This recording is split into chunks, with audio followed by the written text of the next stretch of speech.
Bonjour à tous, bienvenue sur notre chaîne. Aujourd'hui, nous allons vous parler de la biographie de Guillaume Soro, le leader étudiant à figure incontournable de la politique ivoirienne. L'histoire politique de la Côte d'Ivoire est marquée par plusieurs personnalités qui ont profondément influencé le destin du pays. Parmi elles, Guillaume Kigba-Fori Soro occupe une place particulière. Tour à tour leader étudiant, chef politique de la rébellion des Forces Nouvelles, Premier ministre, président de l'Assemblée nationale, puis opposant en exil. Son parcours accompagne plusieurs des plus grandes crises que la Côte d'Ivoire a connues depuis les années 90. Admiré par certains pour son accession politique et son influence, critiqué par d'autres pour son rôle durant la crise ivoirienne, Guillaume Soro demeure une personnalité controversée dont le parcours continue d'alimenter le débat politique. Dans cette vidéo, nous revenons sur son histoire, depuis son enfance jusqu'à sa situation actuelle, en nous appuyant notamment sur les faits documentés et les événements établis. Guillaume Kigba-Fori Soro est né le 8 mai 1972 à Kofi Plé, dans le nord de la Côte d'Ivoire. Il est issu de l'ethnie Sénoufo et grandit dans une famille de confession catholique. Son père Clément Soro Sanga est engagé au sein du Parti démocratique de la Côte d'Ivoire, PDCI, formation qui domine alors la vie politique ivoirienne sous la présidence de Félix Houphouët-Boigny. Très tôt, Guillaume Soro poursuit ses études à Abidjan où il s'inscrit à l'université Félix Houphouët-Boigny. Il y étudie l'anglais et obtient une licence ainsi que le certificat de maîtrise, sans soutenir le mémoire qui lui aurait permis d'obtenir le diplôme complet de la maîtrise.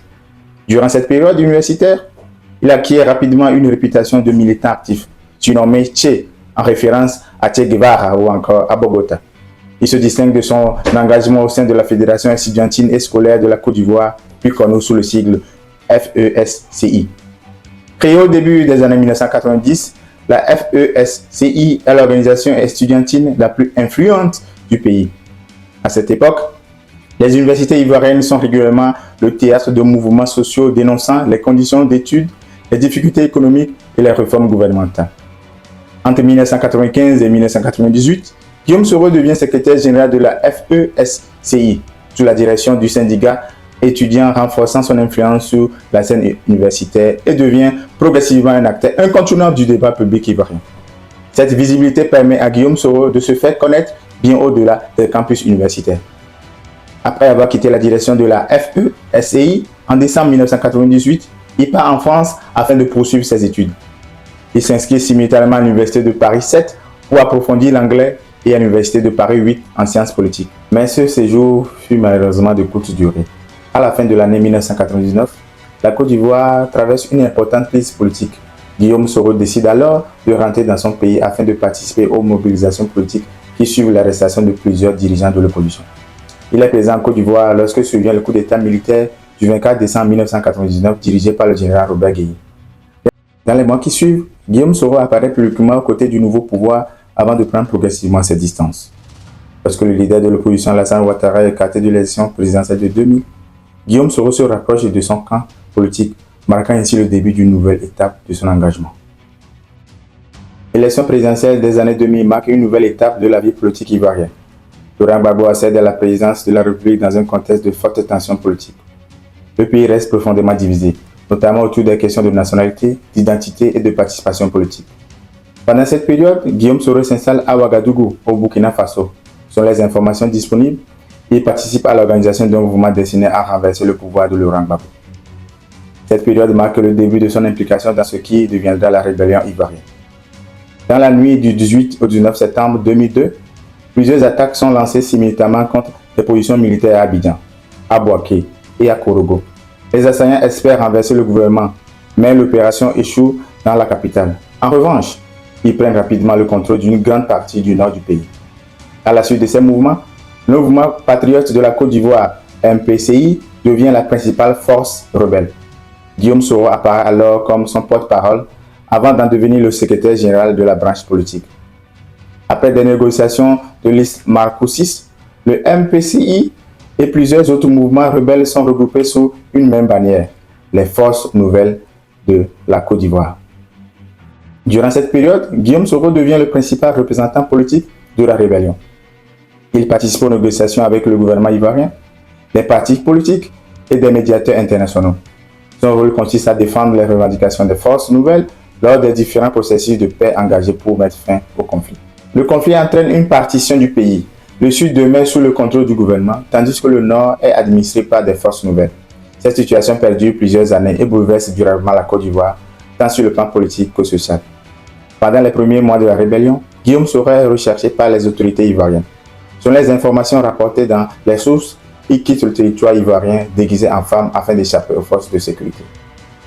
Au fil des négociations, la communauté internationale multiplie les initiatives pour favoriser un règlement pacifique.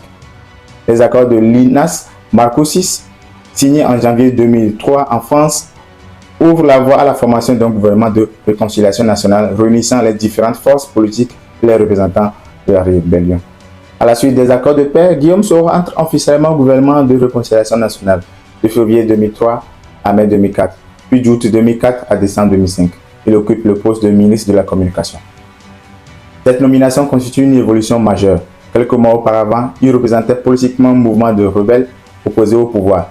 Désormais, il participe au gouvernement chargé de restaurer la paix et de préparer la réunification du pays. En décembre 2005, il est nommé ministre d'État chargé de la reconstruction et de la réinsertion au sein du gouvernement dirigé par Charles Konan Banny. Sa mission consiste notamment à accompagner le retour progressif à la paix et à préparer la réintégration des anciens combattants dans la société ivoirienne. Malgré ces avancées politiques, l'association reste fragile. Les accords de paix connaissent plusieurs retards dans leurs applications, tandis que les élections présidentielles sont repoussées à plusieurs reprises. Un nouveau tournant intervient en mars 2007 avec la signature de l'accord politique de Ouagadougou, négocié sous la médiation du président burkinabé Blaise Compaoré. Cet accord prévoit notamment la nomination d'un premier ministre issu des forces nouvelles afin d'accélérer le processus de réunification nationale. Le 26 mars 2007, les forces nouvelles désignent Guillaume Soro pour occuper cette fonction. Il prend officiellement ses fonctions le 4 avril 2007 et forme son gouvernement quelques jours plus tard. Son gouvernement reçoit plusieurs missions prioritaires, notamment organiser les futures élections présidentielles, réunifier les anciennes forces rebelles et l'armée régulière, relancer l'administration sur l'ensemble du territoire et poursuivre le processus de désarmement. Pour Guillaume Soro, cette nomination marque une étape historique. À seulement 34 ans, l'ancien leader étudiant devient chef politique de la rébellion accède à la tête du gouvernement ivoirien, faisant de lui l'un des principaux acteurs de la transition politique du pays. L'exercice de cette fonction s'accompagne également d'importants risques sécuritaires. Le 27 juin 2003, alors qu'il est ministre de la Communication, Guillaume Soro se rend dans les locaux de la radio-diffusion télévision ivoirienne, RTI. Selon les informations disponibles, plusieurs centaines de jeunes oscillent à sa présence convergent vers les lieux. Réfugié dans une infirmerie, il est finalement exfiltré avec l'aide des forces de sécurité. Quelques années plus tard, le 29 juin 2007, un nouvel événement marque profondément sa carrière. Alors que son avion s'apprête à atterrir à Bouaké, il est visé par une attaque à la roquette. L'appareil est gravement endommagé, 4 membres de son entourage trouvent la mort et plusieurs autres personnes sont blessées. Guillaume Soro survit à cette attaque. Les circonstances et responsabilités de cet attentat ont fait l'objet de plusieurs hypothèses au fil des années, sans qu'un consensus définitif ne soit établi. Cet événement reste l'un des épisodes les plus marquants de la crise ivoirienne. Après plusieurs reports, l'élection présidentielle ivoirienne se tient finalement en 2010. Le second tour oppose le président sortant, Laurent Gbagbo, à Alassane Ouattara. À l'annonce des résultats, les deux camps revendiquent la victoire, plongeant la Côte d'Ivoire dans une grave crise post-électorale. À cette époque, Guillaume Soro est toujours Premier ministre. Le 4 décembre 2010, il accuse publiquement Laurent Gbagbo de refuser les résultats proclamés par la Commission électorale indépendante et appelle la communauté internationale à faire pression afin que le pouvoir soit transféré à Alassane Ouattara, qu'il reconnaît comme vainqueur du scrutin. Guillaume Soro remet alors sa démission à Alassane Ouattara, qui reconduit immédiatement dans ses fonctions de Premier ministre. Le 6 décembre 2010, il forme un nouveau gouvernement dans lequel il cumule également le portefeuille de la défense. La crise post-électorale dirigerait rapidement un affrontement armé entre les forces fidèles à Laurent Gbagbo et celles soutenant Alassane Ouattara. Les combats font plusieurs milliers de victimes et provoquant une importante crise humanitaire. Le 11 avril 2011, Laurent Gbagbo est arrêté à Abidjan. Alassane Ouattara devient officiellement président de la République. Quelques semaines plus tard, le 1er juin 2011, Guillaume Soro forme un nouveau gouvernement chargé d'accompagner la reconstruction du pays. Son mandat prend fin le 8 mars 2012 lorsqu'il présente sa démission. Le 12 mars 2012, quelques jours après avoir quitté la primature, Guillaume Soro est élu à l'unanimité président de l'Assemblée nationale de la Côte d'Ivoire. Cette fonction fait de lui le deuxième personnage de l'État, derrière le président de la République. Durant son mandat, il entreprend de renforcer le rôle du Parlement dans la vie politique ivoirienne.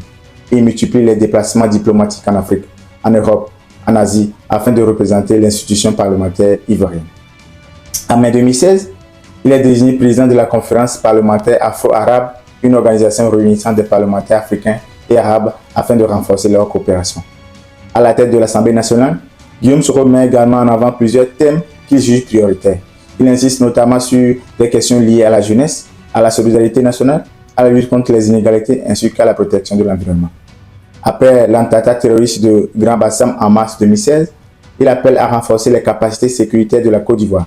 Il propose notamment la création d'unités spéciales dans la lutte contre le terrorisme ainsi qu'une meilleure coopération entre les services de renseignement de la sous-région. En 2017, il est réélu président de l'Assemblée nationale.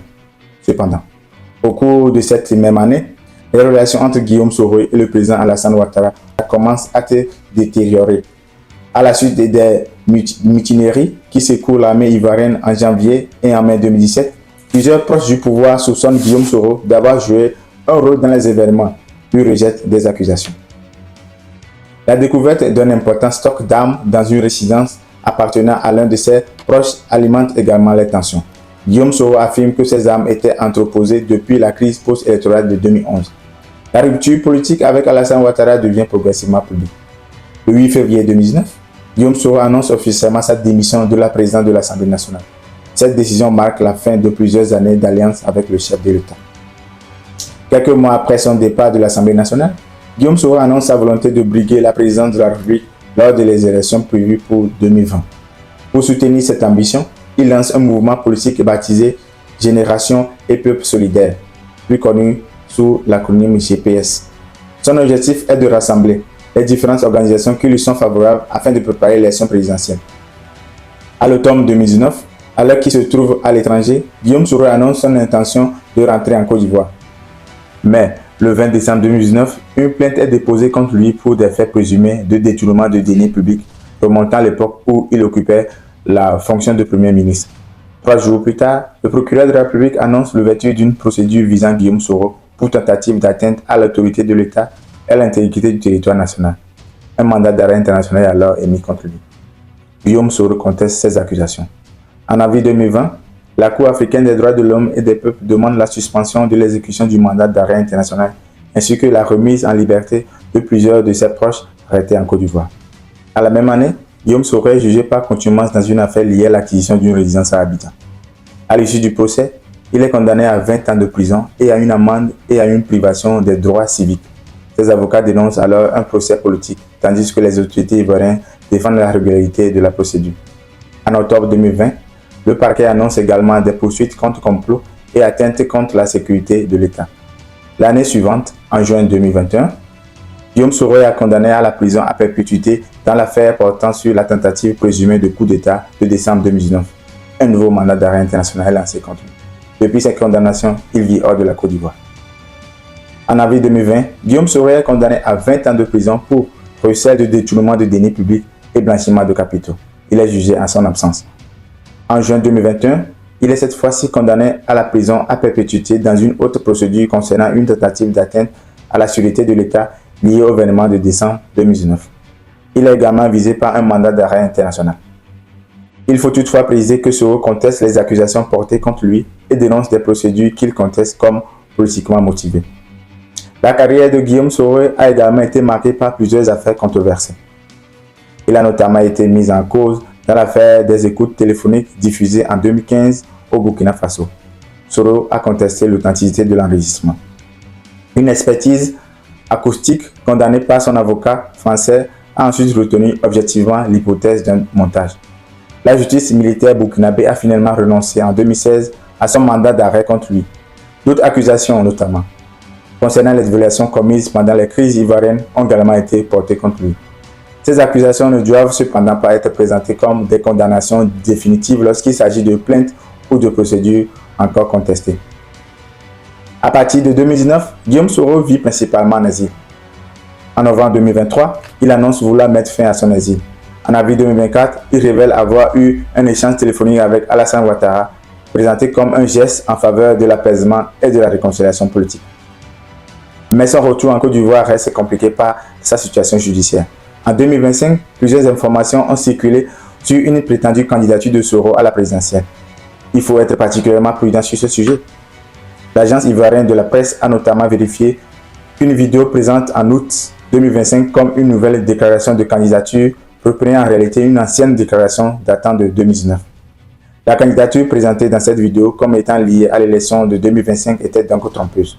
Le Conseil constitutionnel ivoirien a publié en septembre 2025 la liste définitive des candidats retenus pour l'élection présidentielle et Guillaume Soro n'en faisait pas partie.